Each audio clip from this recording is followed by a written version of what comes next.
Hello everyone, this is Kevin Annett, Eagle Strong Voice, and welcome to the premiere broadcast of Kanata Rising. This is the voice of the Republic of Kanata. It's July 1st, 2022. Now that's a date formerly known as Dominion Day or Canada Day, but we've renamed it Kanata Day because we have no need to be under the dominion of anything or anyone. Kanata is the opposite of dominion or domination. It's an Iroquoian Haudenosaunee word that means where the people sit as one around the council fire. That equality is the spirit and the vision of our new republic, and this program is one of its forces. Now we'll be broadcasting here every Wednesday and Friday at this time to inspire, to educate, and to organize the people to take back the nation and to govern themselves outside the criminal foreign jurisdiction and fiction calling itself Canada and the Crown of England. Now on January 15th, 2015, patriots in Winnipeg declared independence from that system and brought the Republic of Kanata into being. But we stood on the shoulders of our ancestors that day when we declared the Republic. For late in 1837, they rose in arms in what is now Ontario and Quebec to overthrow a tyranny, much like the kind we have today, a dictatorship of a few crown officials and their foreign masters who owned the land and its wealth and who ruled unaccountably with an iron fist. Our homegrown 1837 rebellion dreamed of a democratic republic where the people governed themselves in freedom and well-being. And today, amidst the tyranny of the COVID corporate police state, that dream is arising again and is taking flesh in many of us, in Kanata and around the world. Its vision has been bequeathed to us by many valiant souls, including within my own Annett family.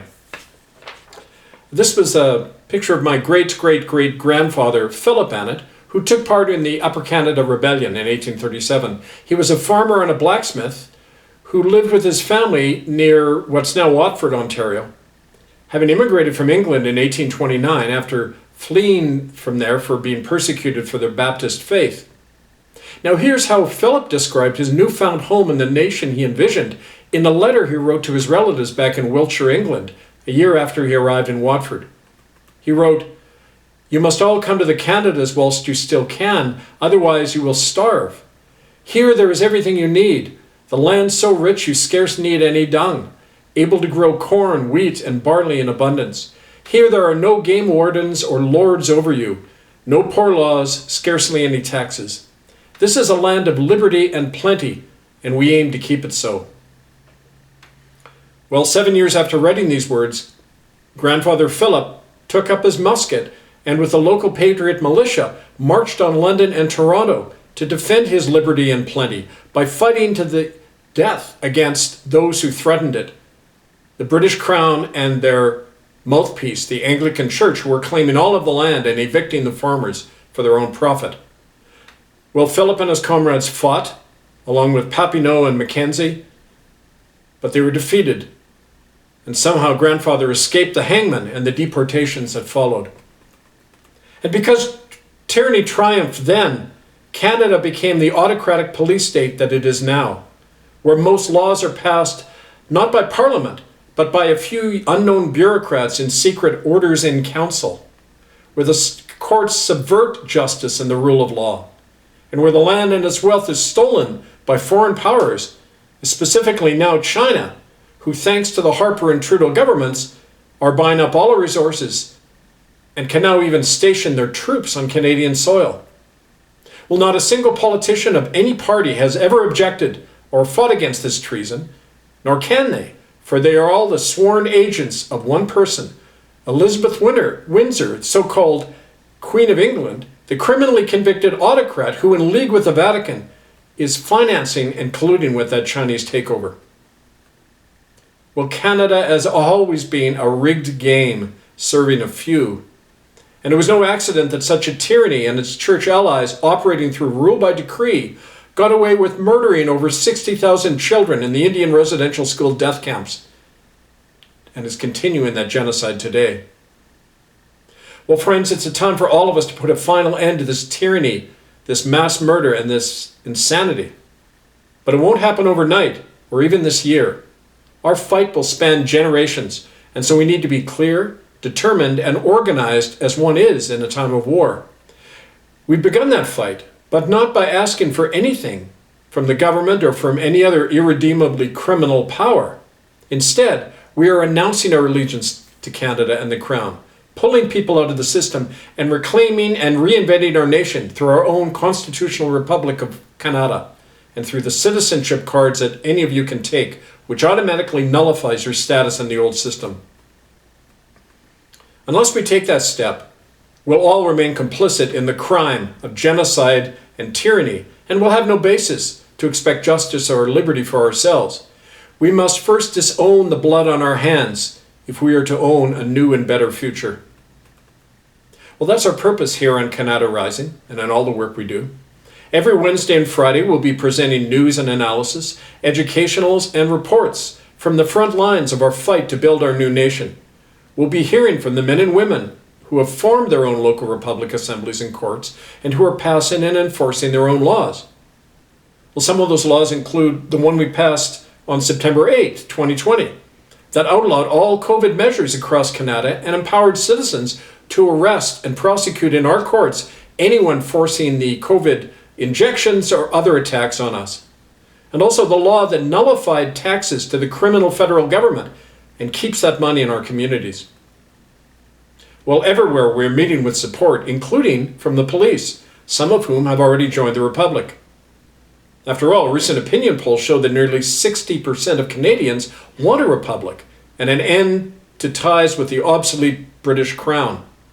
The majority of people are with us. It's now a matter of acting to garner and organize that strength. We know that our new nation is arising, provided that we never give up. Now let's step back for a moment and look at the bigger geopolitical picture and how it makes our republic all the more important to establish and to defend. There's been a lot in the news about China and its crafty behind-the-scenes stoking of the war in the Ukraine to embroil its two chief rivals, America and Russia, in a never-ending conflict. But the bigger fact is that China is midwifing into being a new kind of global dictatorship the world has never seen. A thing that we call the corporatocracy, the merger of multinational corporations with a global superstate to create an absolute totalitarianism. We can see how entrenched that corporatocracy has become by the uniform imposing of Big Pharma's COVID tyranny by every government in the world, and by their abolition of democracy and the rule of law everywhere. China's Mandarin and Confucian system allows no room for liberty, for common law, for political dissent, or for government of, by, and for the people. That is why it is the perfect medium for the global corporatocracy and its major financial underwriter, the Vatican Bank. And that is why everyone must join hands across all political differences as patriots of the new republics and fight this tyranny. To triumph, China requires Canada's oil, gas, uranium, timber, and water, and its strategic position on America's border. And that's why over the past 2 decades, Canada has become a political and economic colony of China, with the full complicity of every Canadian political party. That is in fact what the head of the Canadian Security Intelligence Service, Richard Fadden, said in June 2010, before being forced from his position, forced to resign after he made that statement. But anyone who watches what's happening on the ground on our west coast will see the proof for themselves. The ports of Prince Rupert and Vancouver are effectively owned now by China, from where they're shipping out billions of dollars worth of liquid oil and natural gas and shipping in countless illegal immigrants. Chinese investment in British Columbia has increased 25 times in the last 2 decades, and soon China will surpass America as Canada's biggest trading partner. Even more ominously, thanks to the Harper-Trudeau Foreign Investment Protection Act, the Chinese military now operate openly across BC, and with RCMP assistance are killing and terrorizing Indigenous people off their lands, especially along the notorious Highway of Tears and its lucrative natural gas sites. Well, very much related to this huge takeover is another item in the news, and that is the upcoming visit to Canada of that war criminal, Jorge Bergoglio, so-called Pope Francis. Under the cover of his crocodile tears apology to the victims of his church's mass murder of Indigenous children, Bergoglio is in fact planning to meet his Chinese business partners in Prince Rupert during an unofficial lull in his trip to Edmonton. According to our church and Chinese sources, Bergoglio and the Vatican Secretary of State, Pietro Parolin, will sign an agreement with Chinese politicians that ensures unlimited Vatican Bank funding and credit for Beijing's upcoming 10-year plan that will see China capture a controlling share of the North American economy. The COVID police state has created the perfect environment for this takeover, as has the Chinese-funded civil war in America between Democrats and Republicans that is tearing apart the United States. After all, the Chinese are experts in Sun Tzu's The Art of War, which teaches that you defeat enemies not directly, but by getting them to attack and destroy one another. Considering all this, Canada is now the front line of a global struggle for Chinese domination and of a final war between corporate dictatorship on the one hand and free, self-governing people in their own republics on the other. The Canadian government and courts are the active, treasonous agents of China and the corporatocracy, and they're a direct threat to our lives and liberties. When you cooperate with the criminal powers calling themselves Canada, you are condemning yourselves to perpetual slavery. Only by standing outside their system can we defend ourselves and push back that tyranny. That's why citizenship in the Republic of Kanata is the first line of defense in our fight. Only the Republic is actively resisting the corporatocracy and building an alternative to it. We will all either rise as a new nation or fall as slaves of the old one.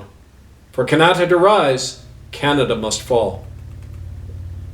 Well, today, for the rest of the program, we'll be presenting important background knowledge by which you can join the fight for Kanata.